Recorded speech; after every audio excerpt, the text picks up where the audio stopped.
démarre avant tout avec les actus du moment. David vous propose une petite incursion au Japon, histoire de découvrir la culture locale et les spots cool où passer du temps. Je vous retrouve ensuite en plateau pour un débrief des dernières tendances qui nous concernent. C'est parti pour les news.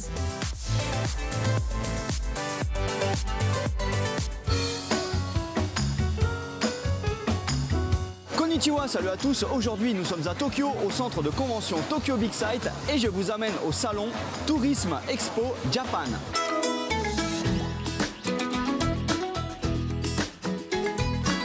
Alors, Tourisme Expo Japan, c'est un événement international avec beaucoup de pays du monde qui viennent faire leur promotion au Japon. Mais comme on est sur J1, moi, je vais plutôt m'intéresser aux stands qui font la promotion des différentes régions japonaises.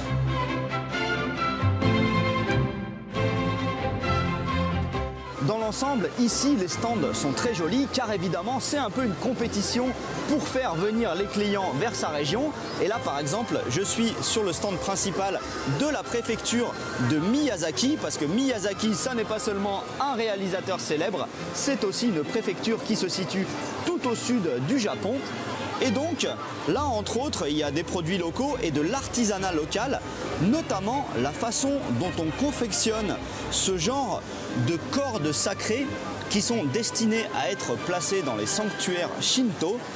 Et c'est vraiment super intéressant à regarder.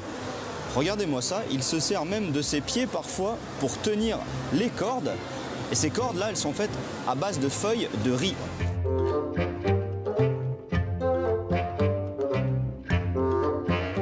Quand on parle de promotion régionale au Japon, on tombe obligatoirement sur les Yurukara, ces fameuses mascottes qui représentent chacune soit une ville, soit une préfecture. Ici, il y en a absolument partout. Elles ont même fait des spectacles sur scène. Je les adore. Pourquoi? Parce que certaines d'entre elles ont des têtes pas possibles et en plus, parfois, leur attitude est vraiment bizarre. Ils tournent en rond. On a l'impression que certains sont complètement tarés. Bref, je pourrais passer tout le salon à les regarder.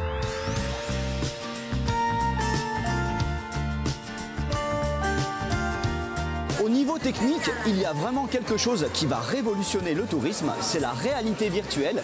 Ici, il y en a absolument partout, presque tous les stands l'utilisent pour montrer concrètement à quoi ressemblent leurs plages, leurs prairies, leurs montagnes. Et on tombe sur des trucs très originaux. Par exemple, là, sur ce stand de l'île d'Hokkaido, on peut faire des visites en kayak réalité virtuelle. À côté, on a carrément un voyage en montgolfière, là encore en réalité virtuelle. Voilà, il était super ce salon et je finis avec une charmante représentante de la préfecture d'Akita, très célèbre pour la beauté de ses chiens, justement de la race Akita. Allez, à plus, bien né.